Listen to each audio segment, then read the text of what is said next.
I still remember the way my sister laughed that morning. It wasn't a cruel laugh exactly, but something about it stung. We were sitting in her bright kitchen, sunlight falling on her marble countertops, the smell of freshly brewed coffee filling the air. She looked perfect, as always. Her nails manicured, her gold bracelet glimmering with every little movement of her wrist. And then, in that half playful, half condescending tone she used whenever she wanted to remind me of my place, she said, "So, how's life with your little trust fund? Must be nice having $500,000 tucked away, huh?" I laughed, awkwardly. "What trust fund?" I asked, thinking she was teasing me, as she often did. She just smirked, took a sip of her coffee, and said, "Oh, come on, don't play dumb. Mom told me ages ago that Dad left something for you. Guess she never told you, huh?" For a moment, I thought she was just being mean. My sister, Alina, had always been the glamorous one. Rich husband, big house, designer clothes. I was the quieter one. The one who stayed behind in our small town, married a school teacher, and spent most of my life juggling bills and kids. We were close once when we were little, but as we grew older, money built an invisible wall between us. Still, something about the way she said it that day lodged itself in my heart. When I left her house, I couldn't shake it off. $500,000? A trust fund? It sounded absurd. My father had been a simple man. He ran a small hardware store. He loved us deeply, but we never had that kind of money. When he passed away, I barely had enough left for the funeral. But when I got home, I opened the old box that held his papers, the one I hadn't touched in years. Inside were yellowed documents, an old will, and a letter addressed to my mother in his handwriting. My hands trembled as I unfolded the will. My eyes scanned the page, and there it was, a line that mentioned a trust established under the name of Sofia to be released upon her 35th birthday. My name. I felt my throat close. I was 38 now, 3 years late. I couldn't believe it. My father had set something aside for me, something no one ever told me about. Why didn't my mother tell me? Did she forget? Did she hide it? My heart pounded as I tried to make sense of it all. That night, I barely slept. Memories of my father kept flashing before my eyes. His gentle voice, the way he used to tuck my hair behind my ear, his favorite saying, "Sophia, life's about planting seeds you may never see bloom." Maybe this was one of his seeds. The next morning, I went to the bank listed in the document, a small branch 2 towns away. The woman at the counter looked confused when I handed her the paper, then called someone from the back. 10 minutes later, a manager appeared, a kind-faced man in his 50s. He asked me to follow him to his office. He looked at the document, typed a few things on his computer, and then said quietly, "Mrs. Parker, this account does exist. It's been inactive for a while, but it's here." My heart nearly stopped. "How much?" I whispered. He turned the screen toward me. There it was, $512,347. I felt dizzy. I thought I might faint right there. All those years I'd worried about grocery bills, skipped doctor's appointments, mended old shoes instead of buying new ones, all while a fortune sat quietly in my name. I walked out of that bank in a daze. The sun felt too bright, the air too heavy. I drove home in silence, my hands gripping the steering wheel so tightly they hurt. When I reached my street, I parked the car and just sat there, staring at my little house, paint peeling off the porch, kids' bikes scattered in the yard, laundry hanging out to dry. It was all so ordinary, and yet my life had just changed in ways I couldn't even process. That evening, I told my husband, Daniel. He didn't believe me at first. When I showed him the paper, he stared at it for a long moment, then looked at me like he was seeing me for the first time. "Sophia, this changes everything," he said softly. But I wasn't sure it did, because the moment I realized that money was real, a strange heaviness settled inside me. All I could think about was my father, why he never told me, why my mother kept it hidden, and why my sister seemed to know when I didn't. The next day, I called my mother.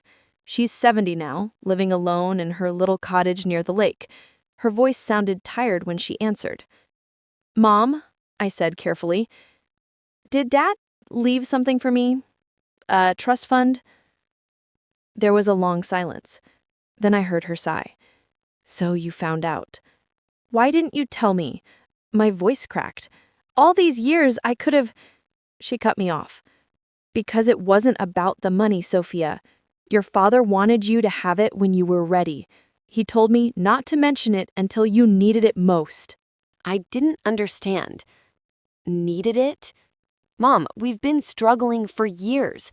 I could have used it so many times. She said something that stuck with me. Needing money and being ready for it are two different things, sweetheart. I didn't know what she meant then, but over the next few weeks, as that money sat untouched in the bank, I started to see glimpses of what she meant. Because the truth is, money changes how people look at you, how they treat you, how they expect you to act. Even Daniel began to dream out loud about moving to a bigger house, buying a new car, maybe even taking that vacation we never had. But part of me hesitated. That money wasn't just money. It was my father's legacy, his faith in me. I wanted to use it for something meaningful, something that would make him proud. And yet, the more I thought about it, the more tangled everything became. Because Alina started calling more often, checking in, offering advice, suggesting investment ideas. I could sense her curiosity, maybe even envy. And for the first time in my life, I wasn't the sister being pitied. I was the one with something she wanted. It felt strange, powerful, but also lonely. Because behind every call, every smile, there was something unsaid, something sharp underneath the sweetness. And that's when things began to shift, slowly, almost imperceptibly, until everything I thought I knew about family, love, and trust began to unravel before my eyes. I didn't notice the change right away. It was small things at first. Alina inviting me over more often, asking about Daniel, about the kids, about how it feels to finally have some breathing room. I wanted to believe she was being kind, maybe even trying to reconnect, but there was always that undertone, that curious tilt in her voice, that glint in her eyes whenever she mentioned the word money. One afternoon, she came over unannounced, carrying a box of pastries from an expensive bakery. She'd never visited me before without calling first. She walked around the house, her eyes scanning the old furniture, the faded curtains. "It's cozy," she said, smiling thinly. "So, have you decided what you're going to do with your little fortune?" I tried to laugh it off. "Not yet. Still feels strange, honestly." "Well, if you need help, I can introduce you to someone," she offered, sitting down and crossing her legs. "My husband has a great financial advisor. We could easily double that money in a year." I hesitated. "I'm not sure if that's what Dad would have wanted." "Oh, come on, Sofia. Don't romanticize everything. Dad's gone. What matters is making smart choices now." Her words stung, but I stayed quiet. I didn't want an argument. I just poured her tea and watched the steam rise between us like a fragile wall. After she left, I found myself sitting in silence, her perfume still lingering in the air. For years, I'd envied her confidence, her luxury, her perfect life. But that day, I saw something else, a flicker of restlessness in her, maybe even insecurity. The next few weeks were a blur of emotions. Daniel was excited, full of plans. He wanted to pay off our debts, fix up the house, maybe start a small business. And while I agreed with him on some of it, I couldn't shake this deep unease. That money didn't feel like mine yet. It felt like a test, like my father was watching, waiting to see what I'd do. One night, after everyone went to bed, I sat by the window with a cup of tea and opened one of my old diaries. Inside were entries from when I was a young mother, Sleepless nights, broken dreams, quiet hopes. I'd written about wanting to open a small daycare once, a warm, safe place for children from struggling families. But life had gotten in the way. Bills, responsibilities, exhaustion. As I read, tears welled up in my eyes. That dream had never left me. It had just gone quiet. And maybe, just maybe, this was my chance to bring it to life. The next morning, I told Daniel my idea. He looked surprised at first, then smiled. "You really think that's what you want to do?" "I don't just want to," I said softly. "I feel like I'm meant to." He nodded slowly. "Then we'll make it happen." It wasn't easy. Finding the right place, getting the permits, hiring staff, it all took time. But I felt alive again, like something inside me had woken up after years of sleep. The daycare opened 6 months later. We called it Little Seeds, after my father's favorite saying. The first day, when the children came in, tiny feet pattering across the floor, laughter echoing through the rooms, I felt something shift in my chest. For the first time, I wasn't just living day to day. I was building something, giving something back. But happiness, I've learned, often draws shadows behind it. Because as Little Seeds began to grow, so did the distance between me and Alina. She stopped calling as often. When she did, her tone was cool, distant. I invited her to visit the daycare once. She walked through the rooms, smiled politely, then said, "It's sweet, Sofia, but you could have done so much more with that money." Her words hurt. Not because she was wrong about the money, but because she couldn't see what it meant to me. She couldn't see that every wall I painted, every toy I bought, was a piece of my heart, a way of honoring the man who believed in me when no one else did. Months passed. Little Seeds became more than just a daycare. It became a refuge for struggling mothers, single moms, women escaping bad marriages, families barely holding on. I started listening to their stories, their pain, their hopes. In their faces, I saw echoes of my younger self, tired, afraid, but still fighting. Then one afternoon, as I was closing up, a woman came in holding a little boy's hand. She looked exhausted, her clothes worn, her eyes hollow. She said she'd heard about us from a neighbor and asked if she could leave her son just for a few hours while she looked for work.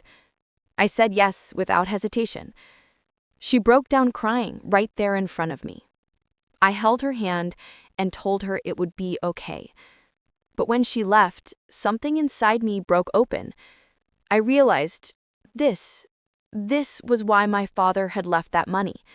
Not so I could live comfortably, but so I could give comfort. That night, I sat by my father's old photograph, the one where he's standing by the store, smiling with sawdust on his shirt, and whispered, "I get it now, Dad. I finally get it." But peace didn't last long, because soon after, Alina called again, this time with panic in her voice. Her husband's business had collapsed. They were drowning in debt. She asked if I could lend her some money just until things settle. My heart clenched. I wanted to help. She was my sister after all, but a small voice inside whispered caution. Not because I didn't love her, but because I knew money had a way of twisting love into resentment. "I'll think about it," I said gently. She sighed, frustrated. "Sofia, come on. You have $500,000 sitting there. Don't tell me you can't spare a little for your own sister." It wasn't about can't, it was about should I. That night, Daniel and I talked for hours. He reminded me how she'd treated me all these years, how she'd looked down on me, mocked my simplicity. "She's using you now," he said. "You can't buy her love, Sofia." He was right, but saying no to Alina felt impossible. I didn't sleep that night. I kept seeing her face, proud, confident, but now broken. I thought of all the times I'd wanted her approval, her affection. And for the first time, I realized how deeply I still longed for her love. When I called her the next morning, I didn't know what I'd say, but the words came on their own.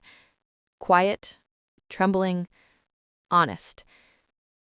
Alina, I can help you, but not with money. Come stay with us for a while.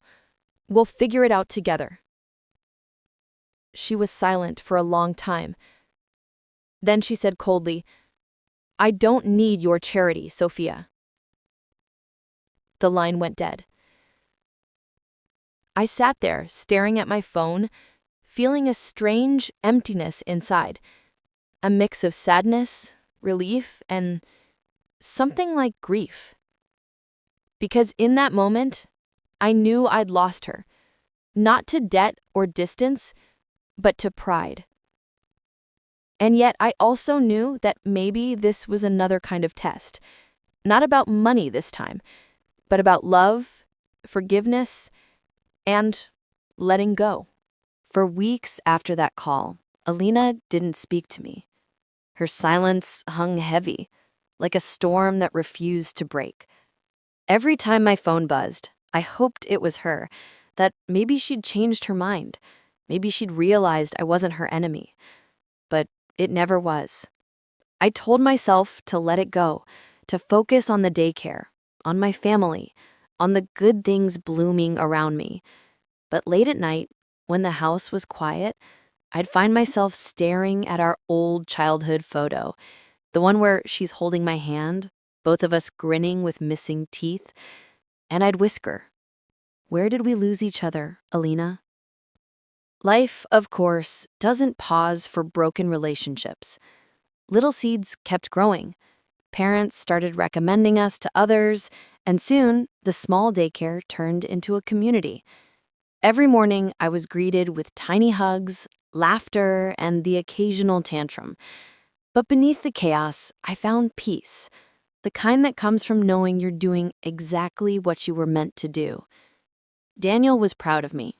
I could see it in the way he looked at me, softer now, more admiring. We'd gone through so much together. Years of struggle, arguments over money, the quiet exhaustion that comes from living paycheck to paycheck. But now, we were standing on steadier ground. He used to say, "It feels like the universe finally remembered us."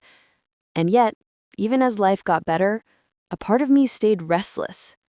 The distance from Alina gnawed at me. She wasn't just my sister. She was a part of my past, a part of me.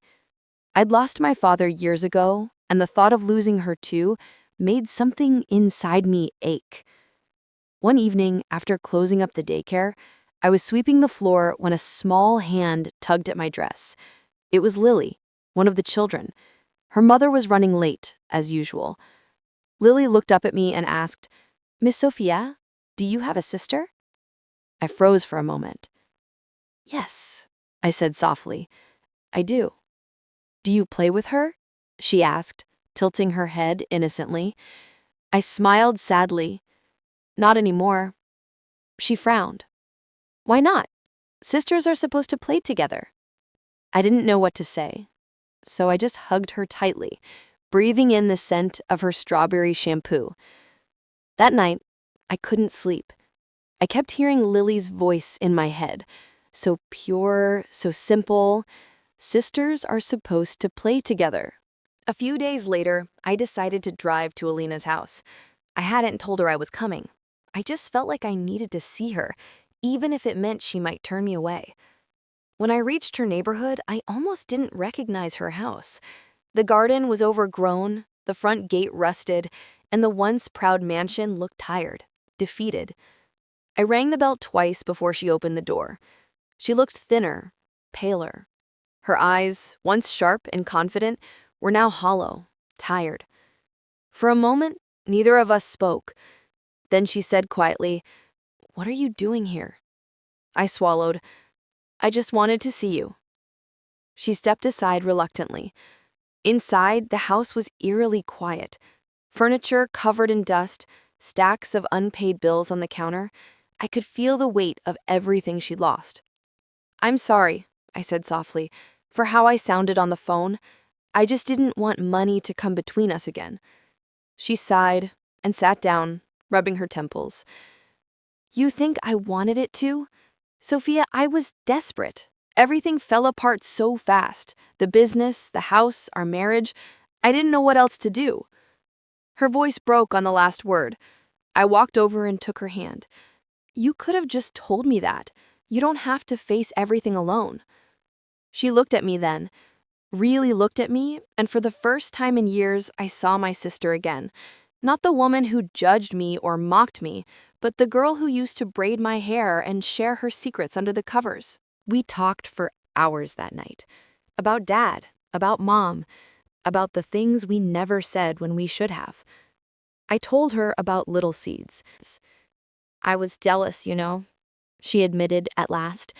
When I found out about the trust fund, I thought it was unfair. You were always the gentle one, the quiet one, and Dad, he left it for you. I didn't understand why. I smiled sadly. Maybe because he knew I needed to find my own strength someday. You always had yours. She shook her head, her lips trembling. No, I only had confidence, not strength. There's a difference. When everything fell apart, I realized how fragile I really was. I reached over and hugged her, and for the first time in so long, she didn't pull away. In the days that followed, Alina started coming around again. She volunteered at Little Seeds, reading stories to the children. She was different now, softer, humbler. The arrogance that once wrapped around her like perfume was gone, replaced by something gentler. And in helping others, I think she began to heal herself.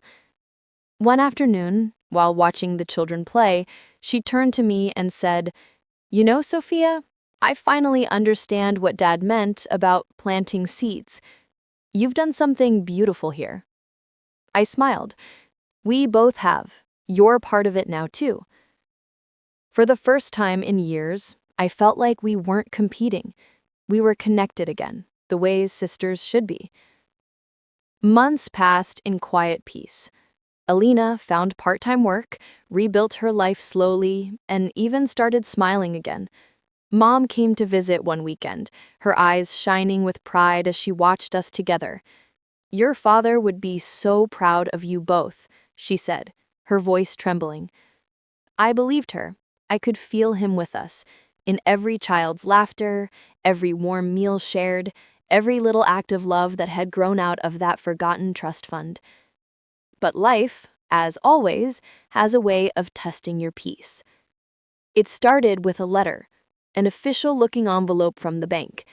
When I opened it, my hands went cold. It was a notice. The trust account was being audited due to a discrepancy. Something about unauthorized transactions. My heart raced. I checked the balance online, and what I saw made my knees weaken.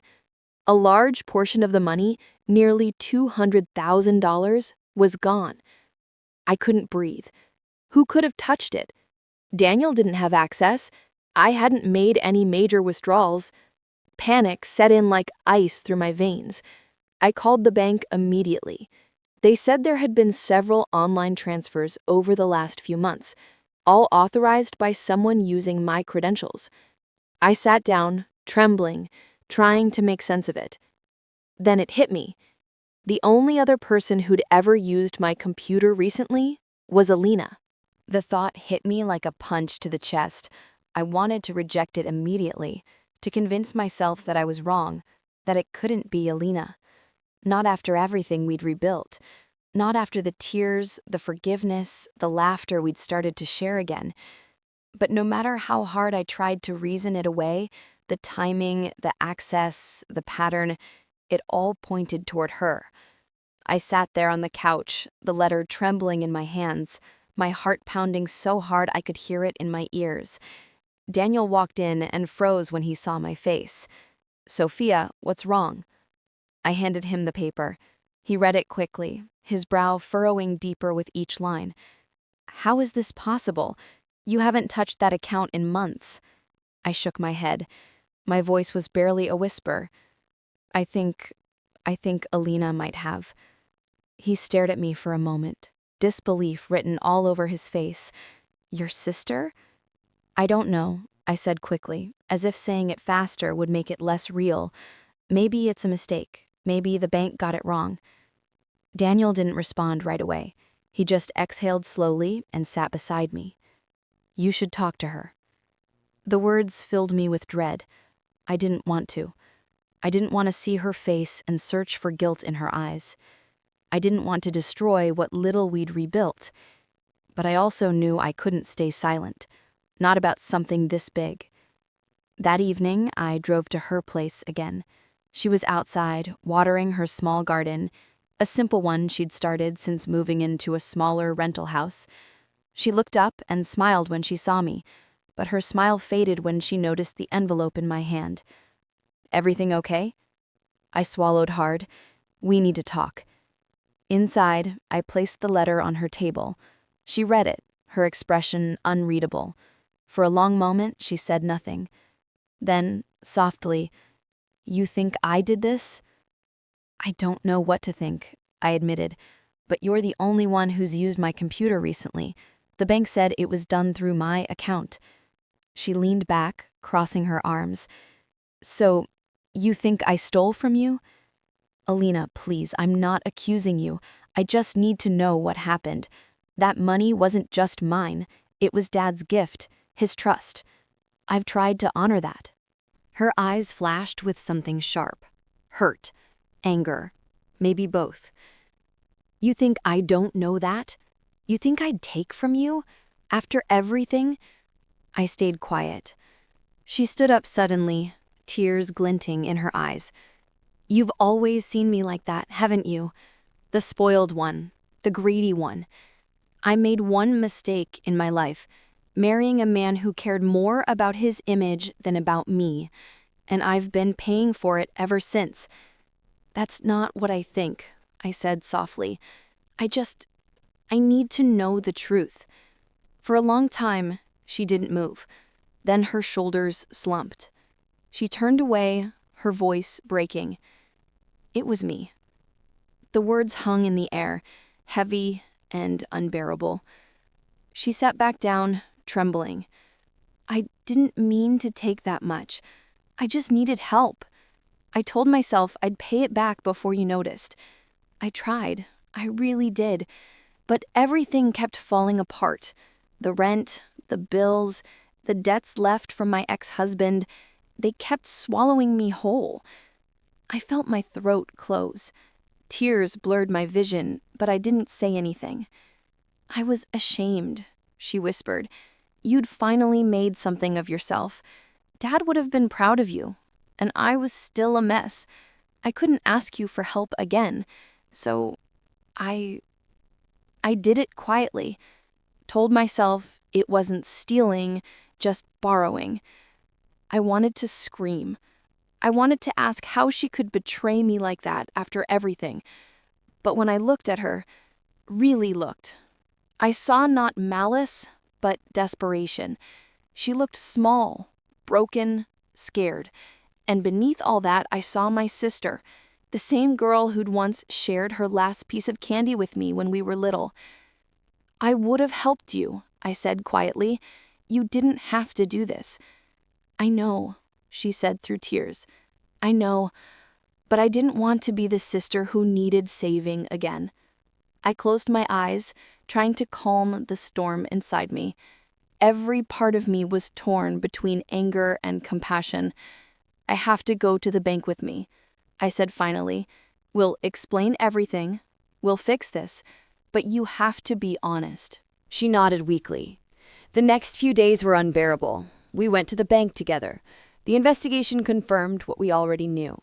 She'd transferred the money using my credentials, leaving behind a digital trail that couldn't be denied.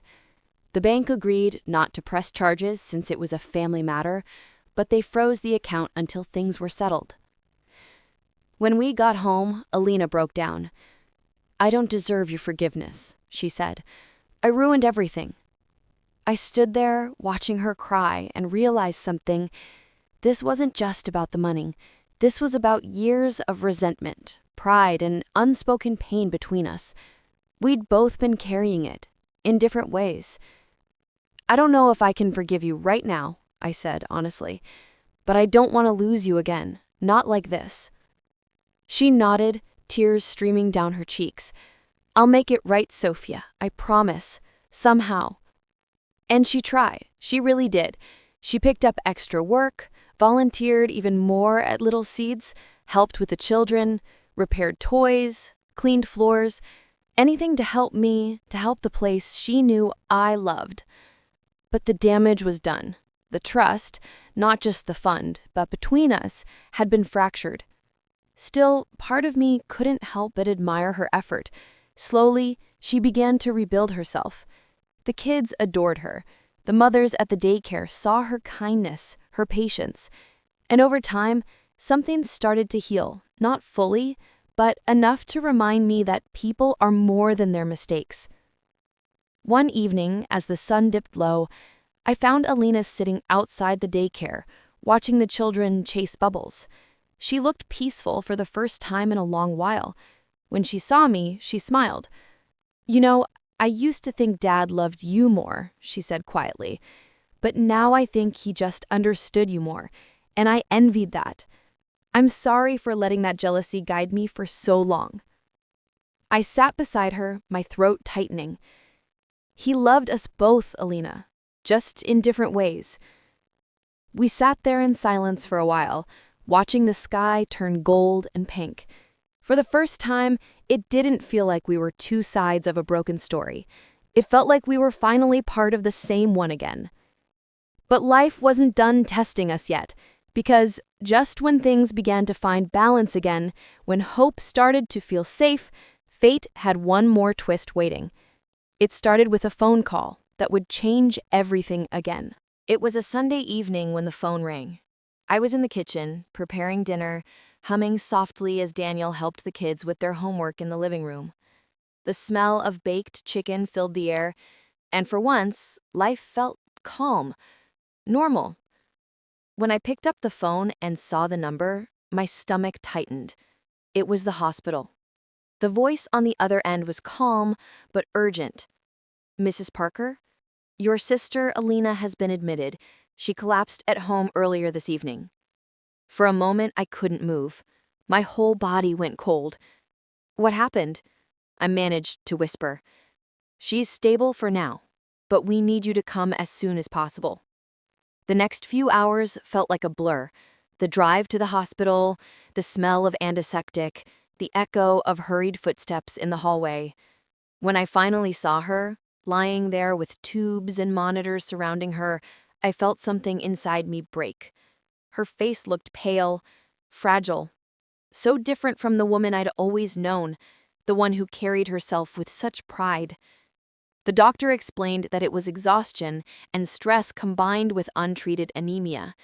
She'd been overworking herself, barely eating properly. She's been pushing her body too hard, he said gently. It's a good thing you brought her in when you did.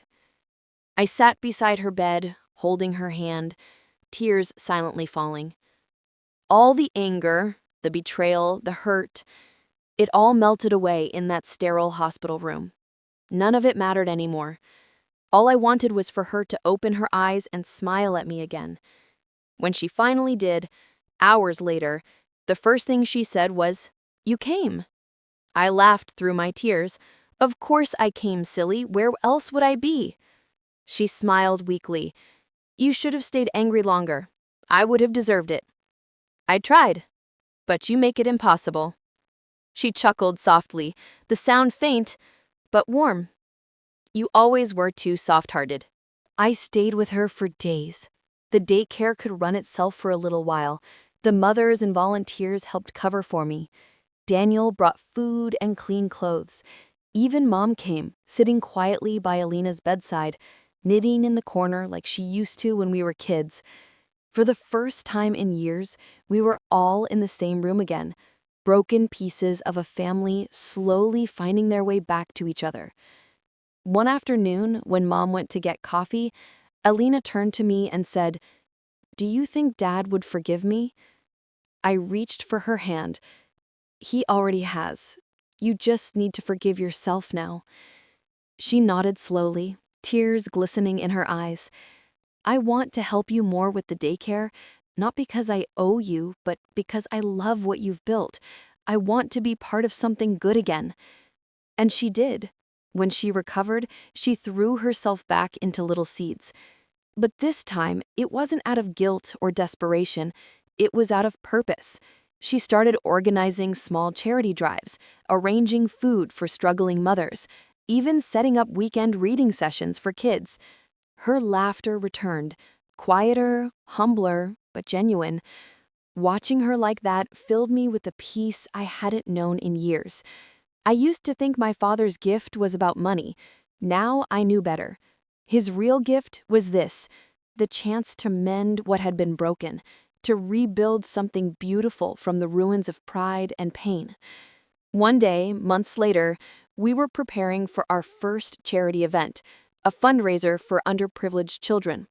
The daycare was decorated with balloons, handmade drawings, and colorful banners. The mothers brought food, the kids practiced songs, and Alina was bustling around giving instructions with that familiar spark in her eyes. At one point, she looked at me across the room and smiled, a smile so full of love that I felt tears rise in my eyes.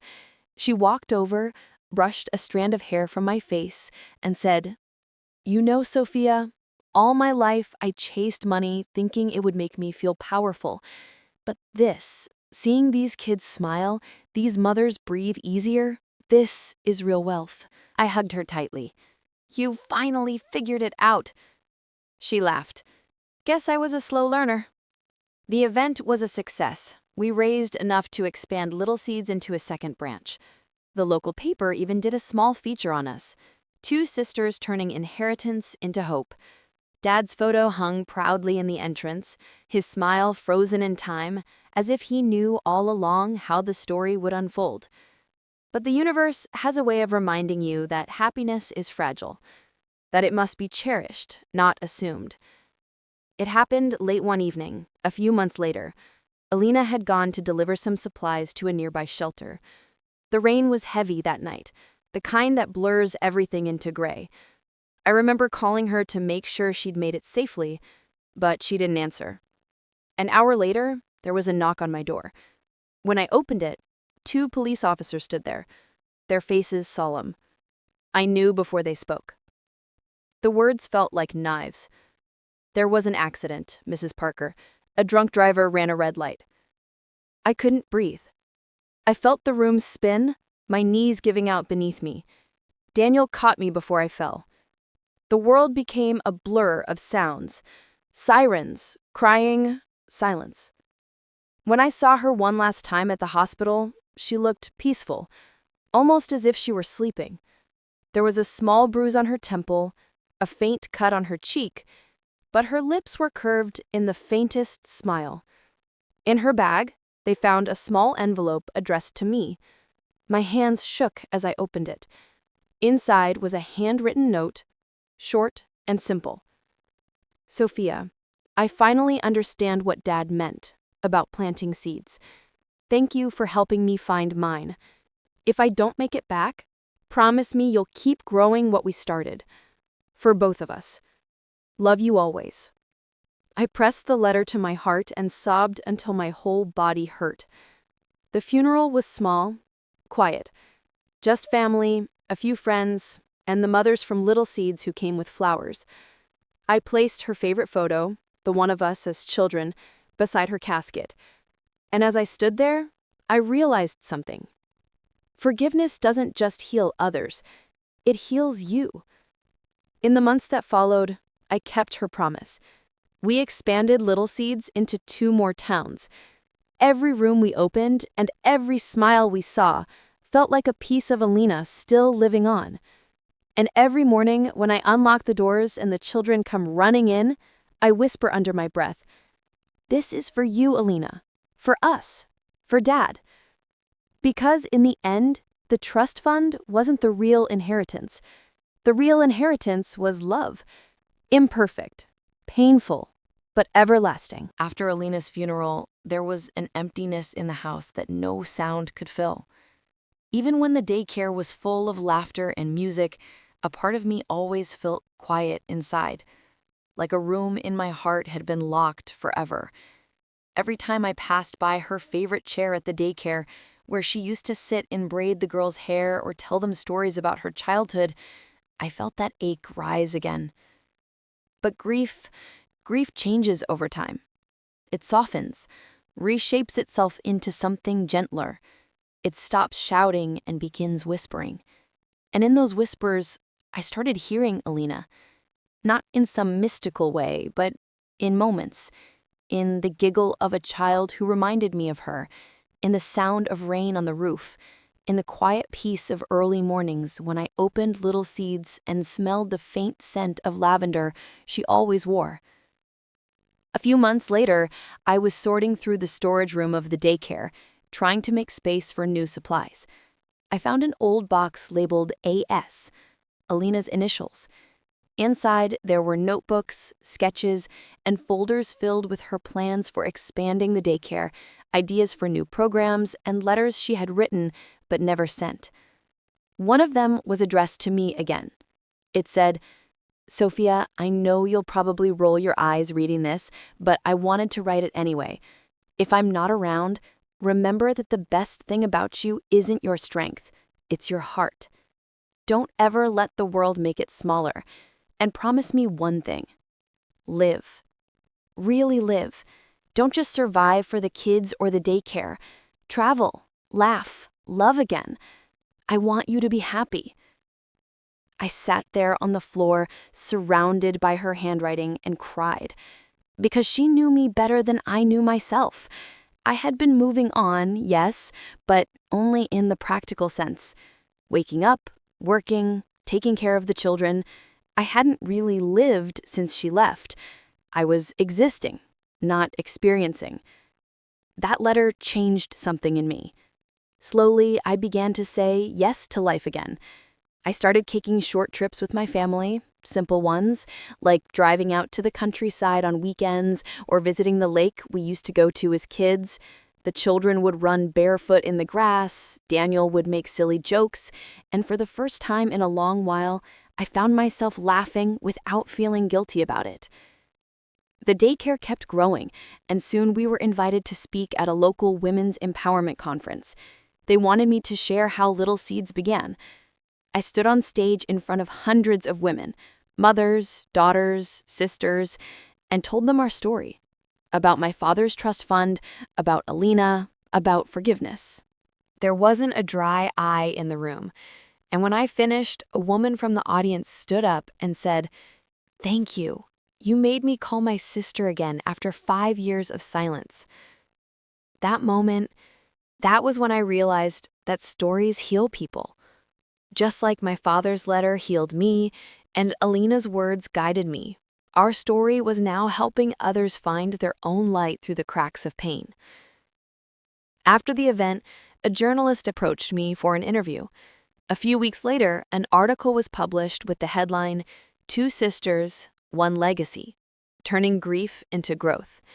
It spread farther than I expected, even reaching a foundation that wanted to partner with us to open a women's center under our daycare's name.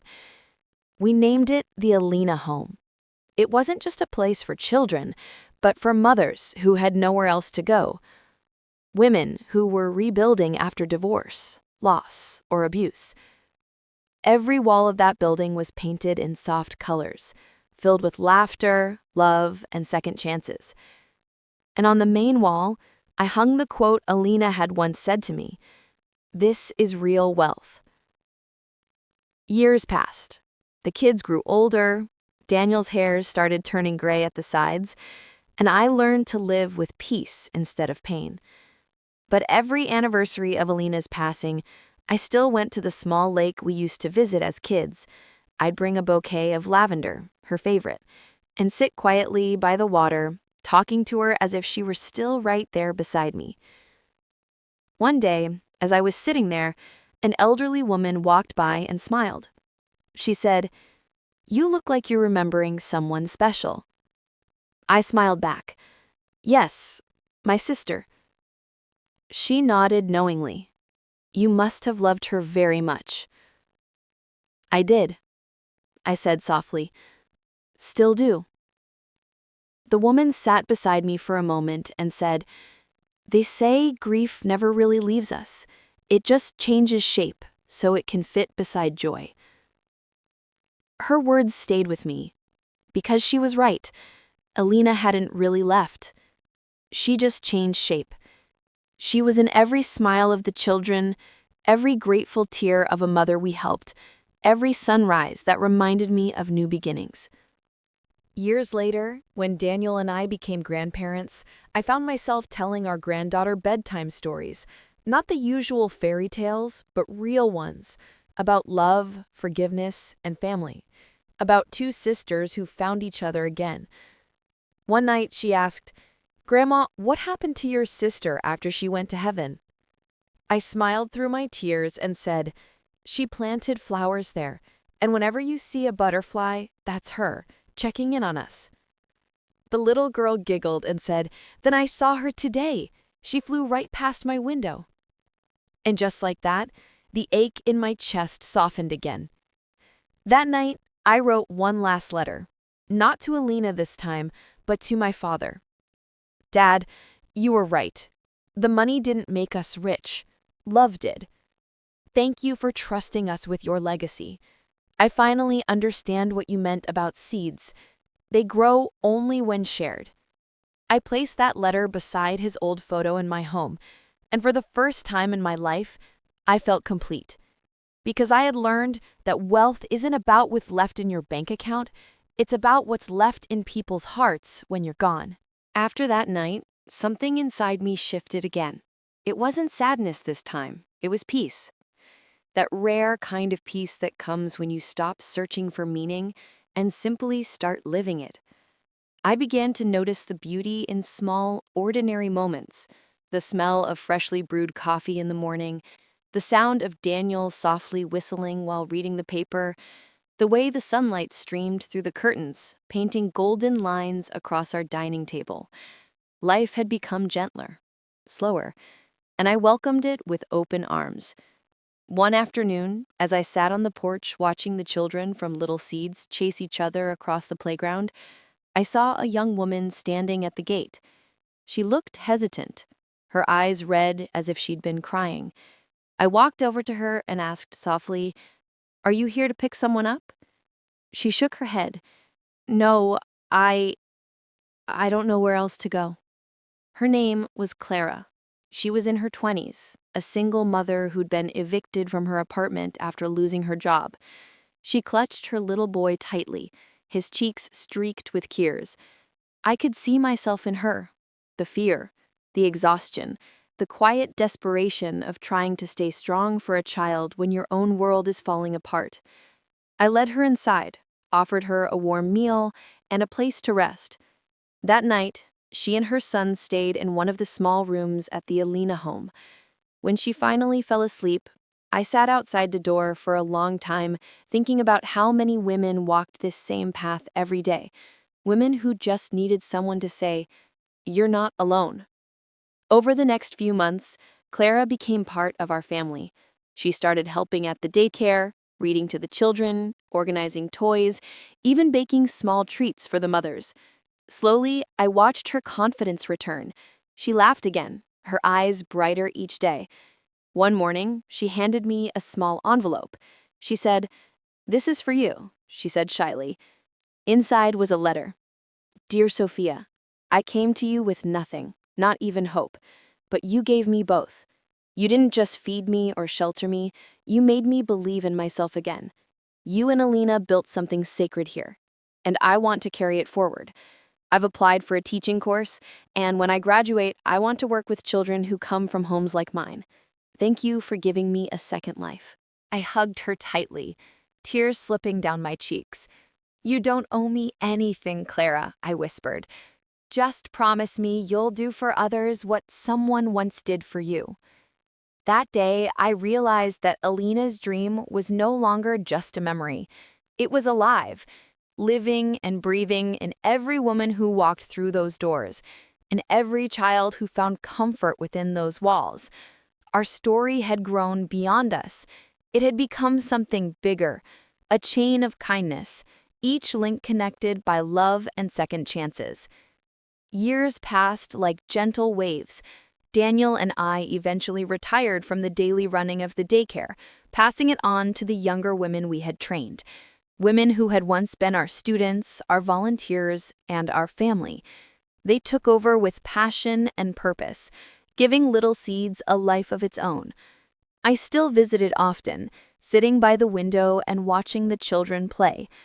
Every time I walked through the halls, I could feel Alina's presence, in the soft hum of laughter, in the mural on the wall that read, "Love grows here." Sometimes, when the older kids would ask about her, I'd tell them, "She was my sister. She taught me how to turn pain into kindness."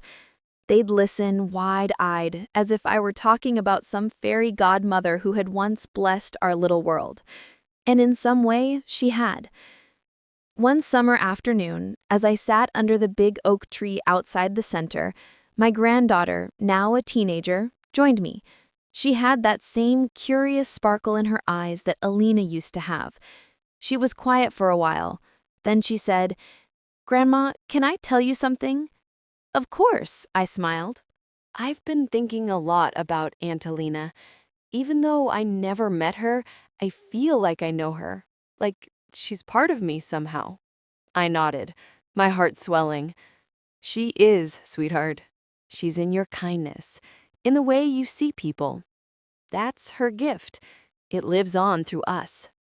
She looked down at her hands, then said, "When I grow up, I want to work here too, at the Alina home. Maybe start something new for older women. You know, those who feel forgotten." I reached out and held her hand, unable to stop my tears. You have no idea how proud that would make me. And her. That night, when I came home, I took out Alina's letter, the one she'd left me before she passed, and placed it beside my granddaughter's school photo. I whispered, "You see, Alina? The seeds you planted are still growing." Time kept moving gently, the way it does when you've made peace with life. Daniel passed away quietly one autumn evening, after 53 years of marriage. It was peaceful, a candle flickering out in soft light. I missed him terribly, of course, but I found comfort knowing that somewhere he and Alina were probably laughing together, teasing each other the way they used to. After his funeral, I stayed in the same house, the one filled with memories of love, laughter, and letters. My children insisted I move in with them, but I couldn't. This was the home where everything began, the home where I learned what family truly meant, not just the people you're born with, but the ones who find you when you need them most. Now, at 80, my mornings are slow and filled with peace. I still visit the Alina home once a week. The children run up to me shouting, "Grandma Sofia!" and wrap their tiny arms around my legs. Their laughter feels like sunlight, warm and healing. And every time I see them, I remember how it all started. One letter, one secret, one act of forgiveness. Sometimes, when the sun sets and the sky turns golden, I sit by the window and whisper, "We did it, Alina. We really did." The older I grew, the more I realized how life comes full circle in ways you never expect. There were days when I would sit in my garden with a cup of tea, watching the flowers sway gently in the breeze, and I'd think about all the seasons of my life, the storms, the calm, the heartbreaks, the miracles. Every one of them had shaped me, just like wind shapes a tree. And though I carried many scars, they no longer felt painful. They felt beautiful, proof that I had lived, that I had loved deeply. One morning, as I was watering the roses, my daughter Lily came to visit. She had that same gentle presence Daniel used to have, steady, kind, patient. She hugged me tightly and said, "Mom, we're planning something special for you." I raised an eyebrow. "Oh, what kind of special?" She smiled mischievously. "Just something small. You'll see." The following weekend, they drove me to the community center, the very same one where the Alina home had first been inaugurated decades ago. When I stepped inside, I stopped in my tracks. The entire hall was filled with familiar faces: children, mothers, volunteers, staff, all the people who had passed through Little Seeds over the years. Some were grown now, holding children of their own. The room was decorated with photographs from our journey: black and white pictures of Alina and me standing outside the first daycare, newspaper clippings, letters from families, and hand-painted drawings by the children. Above the stage hung a banner that read, "50 Years of Little Seeds, a celebration of love." I felt my chest tighten as everyone began to applaud. Tears blurred my vision when I walked to the front. Lily held my hand and whispered, "Mom, you deserve this. You and Aunt Alina changed more lives than you'll ever know." I stood there for a moment, overwhelmed, unable to speak. But then, as I looked out over that sea of faces, faces filled with love, with gratitude, I felt Alina beside me. I could almost hear her whispering, "Go on, say something before you start crying again." So I took a deep breath and spoke. When we started this journey, we didn't know what it would become. We were just two sisters, one trying to find purpose, the other trying to find peace. And somehow, along the way, we found both. I paused, swallowing the lump in my throat. This isn't just my story. It's our story. Every mother who's ever wiped away a tear and kept going. Every child who's grown up knowing kindness. Every woman who thought her life was over but learned it was only beginning. You are all part of this garden of love we built together. The room went silent except for the soft sounds of sniffles and quiet sobs. Then someone from the back shouted, "We love you, Grandma Sofia," and laughter broke through the tears. After the speeches, they unveiled something behind the curtain, a bronze statue. Small but beautiful. It was of two women standing side by side, holding a small plant together. The plaque beneath it read, "In honor of Sofia and Alina, who taught us that true wealth is love." I touched the cool metal, tracing my fingers over the engraving, and whispered, "Thank you." Later that evening, when most of the guests had left, I sat in front of the statue alone. The lights were dim and soft music played in the background. I closed my eyes and remembered the first day I'd opened that daycare, nervous and unsure. I remembered Alina's laughter, my father's letter, the sound of children playing, Daniel's comforting voice. It all came rushing back, not as pain, but as warmth. "Do you see this, Alina?" I whispered. "You were right. This is real wealth. Not the kind that fades or gets spent, the kind that multiplies every time you give it away." A soft breeze brushed against my face then, and I smiled, because it felt like her answer.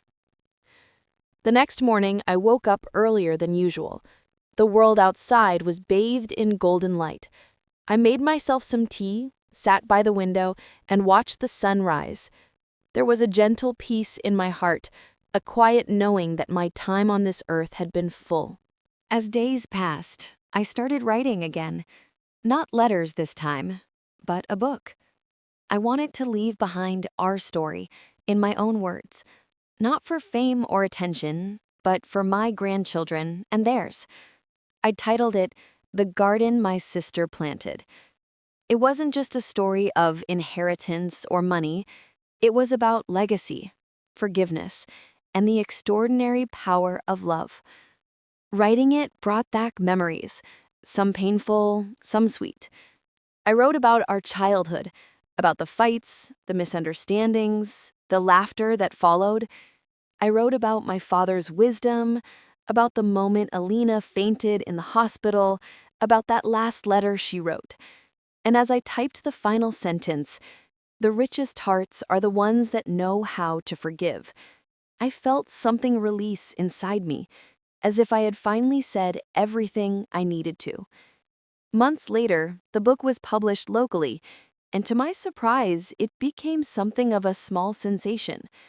People from all over the country wrote letters and emails saying the story reminded them of their mothers, their sisters, their daughters.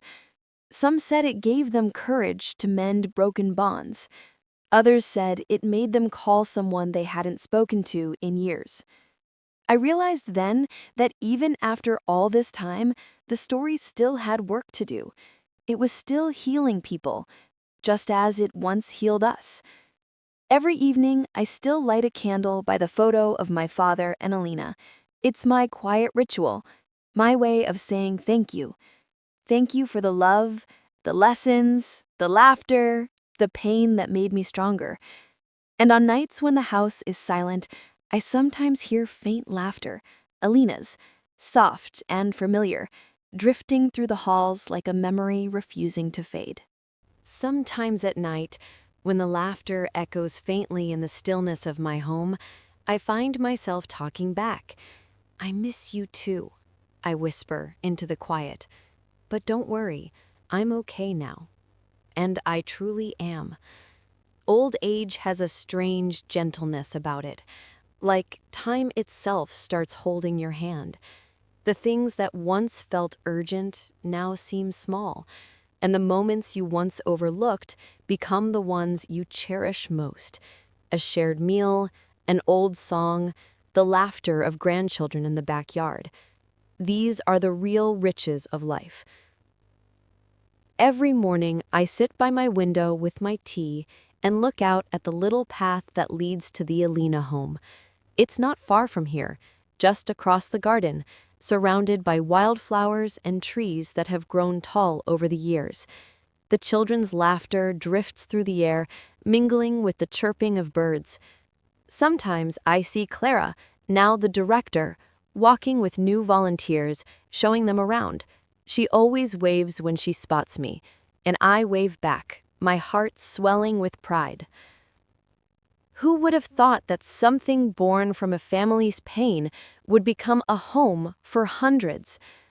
That a trust fund once seen as a secret would turn into a legacy of kindness?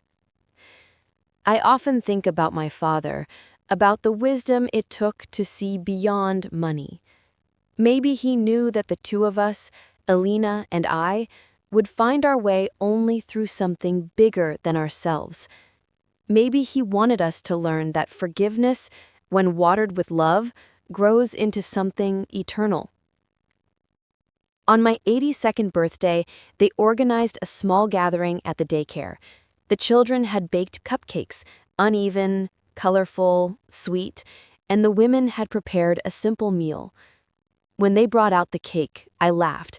It was shaped like a garden with tiny sugar flowers and a little sign that said, Grandma Sofia's Seeds of Love. After they sang, I looked around the room, faces old and new, some who had been with us from the beginning, others who had just joined. And I said, if you only remember one thing about me, let it be this. Love doesn't die, it just changes hands. We pass it on, from one heart to another, and that's how we live forever. The applause that followed was soft but full, the kind that carries love in every sound. That night, when I came home, I sat at my desk to write another letter, my last one. Not because I was sad or lonely, but because it felt right. I addressed it to my grandchildren and their children, for the days I wouldn't be here to remind them. My dear ones, I wrote, life will give you more than you expect, both joy and sorrow. Don't run from either. Feel everything. Let every heartbreak teach you, and let every kindness shape you. Remember that our family's story began with a mistake, a secret, and a second chance. And that's what made it beautiful. Forgive quickly, love deeply, and never forget to plant seeds of your own. I signed it simply, with love, Grandma Sofia. When I finished, I sealed the letter and placed it in the wooden box where I'd kept all the others, my father's, Alina's, Clara's. The box was full now, heavy with memories, but it felt complete. I placed it on my bedside table beside a small vase of lavender, Alina's favorite, and smiled. The next morning, the sun rose bright and golden, just the way Alina used to love it. I sat by the window, wrapped in my shawl, and watched the light spill across the garden. The flowers were in full bloom, bending gently in the wind. And for the first time in a long time, I didn't feel alone. I felt surrounded by every soul whose life had touched mine, by every memory that had shaped me, by every act of love that still echoed through time. I closed my eyes and whispered softly, "We did it, Dad. We did it, Alina." The seeds grew. Somewhere in that golden morning light, I could almost hear them. My father's calm voice, my sister's laughter, blending into one gentle breeze that seemed to say, "Yes, Sofia, they did." And in that moment, everything was still. Everything was full. Everything was enough.